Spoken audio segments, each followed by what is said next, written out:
अपने दर्शकों तक पहुंचा रहे 57 नाम इसमें सामने आए जो बेहद महत्वपूर्ण थे और गौर फरमाने वाले थे। जातीय समीकरण के साथ साथ तमाम समीकरणों को साधने की कोशिश की गई है। इसमें गौर फरमाने वाली बात यह रही कि मुस्लिम एक भी नाम इसमें नहीं है। अति पिछड़ा पिछड़ा लव कुश समीकरण जिसके लिए जेडीयू जानी जाती है, सारी बातों का खास ख्याल रखते हुए पहली लिस्ट को जारी किया गया जिसमें कुल मिलाकर 57 उम्मीदवारों के नाम सामने आए हैं। आलमनगर से नरेंद्र नारायण यादव है, बिहारीगंज से निरंजन कुमार मेहता, सिंहेश्वर से रमेश ऋषिदेव, मधेपुरा से श्रीमती कविता साहा, सोनबरसा से रत्नेश सदा, महिषी से गुंजेश्वर शाह, कुशेश्वर स्थान से अतिरेक कुमार, बेनीपुर से विनय कुमार चौधरी, दरभंगा ग्रामीण से ईश्वर मंडल, बहादुरपुर से मदन सहनी, गायघाट से कोमल सिंह, मीनापुर से अजय कुशवाहा, सकरा से आदित्य कुमार, कांटी से अजीत कुमार, कुचायकोट से अमृत कुमार पांडे, भोरे से सुनील कुमार, हथुआ से राम सेवक सिंह, बरौली से मंजीत सिंह, जीरादेई से भीष्म कुशवाहा, रघुनाथपुर से विकास कुमार सिंह उर्फ जीशु सिंह, बढ़हरिया से इंद्रदेव पटेल, महाराजगंज से हेम नारायण शाह, एकमा से धूमल सिंह, मांझी से रणधीर सिंह, परसा से छोटेलाल राय, वैशाली से सिद्धार्थ पटेल, राजापाकर विधानसभा क्षेत्र से महेंद्र राम, महनार उमेश सिंह कुशवाहा, कल्याणपुर महेश्वर हजारी, वारिसनगर मांजीरक मृणाल।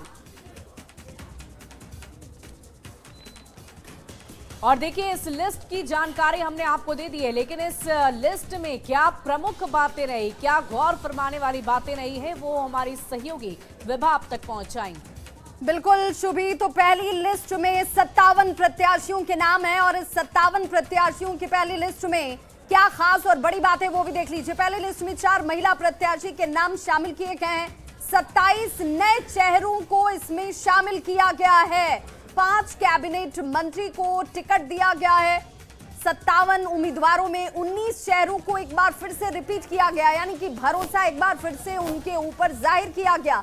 11 चेहरे ऐसे हैं जिनको हार के बावजूद टिकट दिया गया इस बार। और पहली लिस्ट जिसमें एक भी मुस्लिम चेहरा नहीं है, हालांकि ये कहा जा रहा है कि दूसरी लिस्ट में ये शामिल होंगे। 9 प्रत्याशी अति पिछड़ा समाज से आ रहे हैं, लौकुश समाज जो कि कोर वोटर माना जाता है। जेडीयू का 23 उम्मीदवार इस लिस्ट में है। जातीय समीकरण का पूरा ख्याल इस लिस्ट में रखा गया है। 57 उम्मीदवारों की बात करें, इनमें दूसरे दल से आए नेताओं को भी टिकट दिया गया है नीतीश कुमार की तरफ से, और ये इसकी बड़ी बातें सामने नजर आ रही है। नालंदा से श्रवण कुमार, कविता शाह, मधेपार कोमल सिंह, गायघाट से बात करें तो अश्वमेघ देवी, समस्तीपुर से रवीना कुशवाहा जो है वो, नालंदा से श्रवण कुमार जिनकी चर्चा पहले से चल रही थी। और जेडीयू के इस लिस्ट पर अगर आप नजर डालेंगे तो हरनौत से हरि नारायण सिंह को चुनावी मैदान में उतारा गया है। मोकामा से आनंद सिंह जिन्होंने कल ही अपना नॉमिनेशन कर लिया और 1 लाख से ज्यादा वोटों से जीत की बात कही थी। किशनगंज के ठाकुरगंज विधानसभा सीट से पूर्व विधायक गोपाल कुमार अग्रवाल ने जेडीयू के प्रत्याशी के तौर पर नामांकन दाखिल कर दिया है। 2020 में निर्दलीय के तौर पर दूसरे स्थान पर रहे थे और इस बार जेडीयू से चुनावी मैदान में ताल ठोक रहे हैं। उन्होंने विकास, रोजगार और सामाजिक न्याय को अपनी प्राथमिकता बताया। ठाकुरगंज में मुस्लिम मतदाता जो बेहद निर्णायक बताए जाते हैं, नामांकन के दौरान सैकड़ों समर्थक उनके साथ मौजूद रहे और नामांकन के दौरान की ये तस्वीरें आपके सामने भी, जहां पर देखिए नामांकन दाखिल किया गया। विधानसभा को बहुत बुरे दिन देखने पड़े हैं। आज़ादी के इतिहास में 80 साल में इतना कमजोर विधायक जिसको एक अदना सा कर्मचारी बेवकूफ़ बना सके, ऐसा विधायक कभी नहीं मिला। और सबसे बड़ी बात है भ्रष्टाचार प्रशासन में काम नहीं करने, नकारापन की जो है टाल मटोल वाली जो परंपरा है ये ज़्यादा हो गई है। तो इस वक्त बड़ी खबर, और बड़ी खबर के लिए सीधे रुख कर लेते हैं अपनी सहयोगी शुभी का।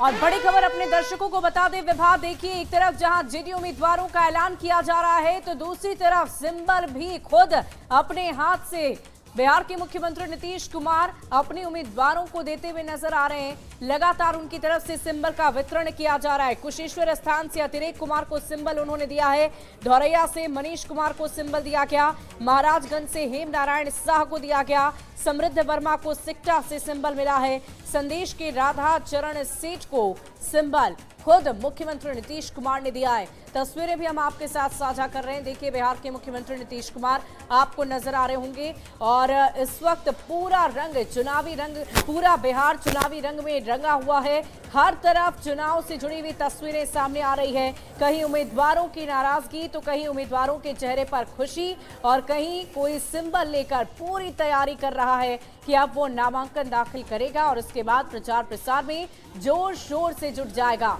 तो तस्वीरें बहुत कुछ बता रही है और अलग अलग तस्वीरें लगातार सामने आ रही है।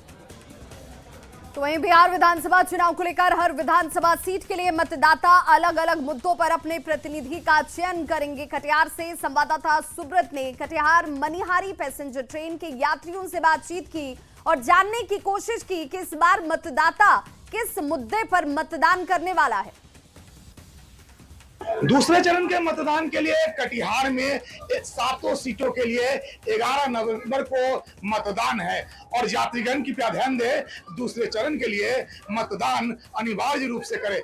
न्यूज़ 18 का ये पहला पहल है कि हर वोटर अपनी वोट को सुनिश्चित करे और निश्चित तौर पर वोट करे। फिलहाल हम लोग कटिहार से मनिहारी के यात्रा करने वाले इस पैसेंजर ट्रेन के यात्रियों से रायशुमारी करेंगे कि इस बार किन मुद्दों पर कटिहार के मतदाता मतदान करेंगे। जो काम हुआ मोटामोटी ठीक ठाक हुआ? नहीं, काम तो जो भी चल रहा है नीतीश सरकार को जो ठीक है चल रहा है, लेकिन गाड़ी चाहिए। तो नीतीश सरकार में कौन कौन सा काम आपको अच्छा प्रभावित कर? हमारा सब मोटा-मोटी सभी काम ठीक ही चल रहे हैं, ठीक ठाक लगा है। ठीक है सर। सिर्फ गाड़ी का ही जो चलते हैं डेली, इसका फेरा भरना। हाँ, फेरा भरना चाहिए। क्या नाम है? अनिल चंद्र मंडल।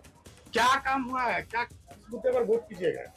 देखिए, बिहार की बात किया जाए, सबसे पहले मैं चाहता हूं कि जो बिहार का जो पिछड़ापन है उसे दूर किया जाए। जो विकास है वो तो विकास हो ही रहा है, लेकिन युवा होने नाते मैं सरकार से यही निवेदन करना चाहता हूं कि युवा के प्रति जो उनका संवेदनशील होना चाहिए, जो रोजगार के प्रति जो नौकरी वगैरह जो होता है, वैकेंसी वगैरह, उस पर थोड़ा विशेष ध्यान दिया जाए। बात रहा विकास को लेकर, तो विकास तो लगभग हो ही रहा है। और मैं कहूँगा विशेष तौर पर, क्योंकि मैं एक शिक्षक हूँ न होने के नाते मैं कहना चाहूंगा कि शिक्षा व्यवस्था पर विशेष ध्यान जाए। रमानंद कुमार सिंह। देखिए, आपको एक खास तस्वीर दिखाते हैं और ये घास गाड़ी भी कहा जाता है। दियारा क्षेत्र के लोग हैं और जो पशु चारा इस तरह से वोट देते हैं। वोट देते हैं। कौन मुद्दा पर वोट दीजिएगा इस बार? मुद्दा क्या है? मोदी के देंगे। मोदी को वोट दीजिएगा। मोदी कामों क्या है? काम कर रहा है, वही पैसा उसा दे रहा है, डूबे हैं तब खाने में।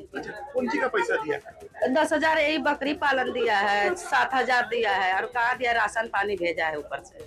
वो सब ठीक ठाक हो रहा है? हाँ, ठीक है। और ये यात्रियों की रायशुमारी है। सुब्रत, न्यूज़ 18 कटिहार। तो एनडीए और इंडिया गठबंधन में सीट बंटवारे पर जन सुराज के संयोजक प्रशांत किशोर ने बयान दिया। उन्होंने कहा कि बिहार की जनता जानती है कि हर व्यक्ति अपनी लूट के हिस्से के लिए लड़ रहा है। जितनी ज्यादा सीटें उन्हें मिलेंगी उतना ही उन्हें बिहार को लूटने का मौका मिलेगा। एनडीए और महागठबंधन में भी यही हाल है। लूट के लिए, लूट में अपने हिस्से की लड़ाई लड़ रहा है। जितना ज़्यादा मुझे सीट मिल जाए उतना ज़्यादा आगे सरकार में भागीदारी हो जाएगी, उतना ज़्यादा लूटने का अवसर मिलेगा। तो जब आपकी सोच ये है कि मैं कितना बिहार को लूट सकूं, तो ये तो होना ही था। आप सिर्फ एनडीए की बात कर रहे हैं, एनडीए और महागठबंधन दोनों की हालत यही है। तो सीतामढ़ी में विधानसभा चुनाव को लेकर जिला प्रशासन की लगातार तैयारी जो है वो चलती हुई नजर आ रही है। फेक न्यूज पर नजर रखने के लिए निर्वाचन आयोग के निर्देश पर सूचना भवन में मीडिया कोषांग का गठन कर दिया गया है, जिसमें कई कर्मियों की प्रतिनियुक्ति की गई है।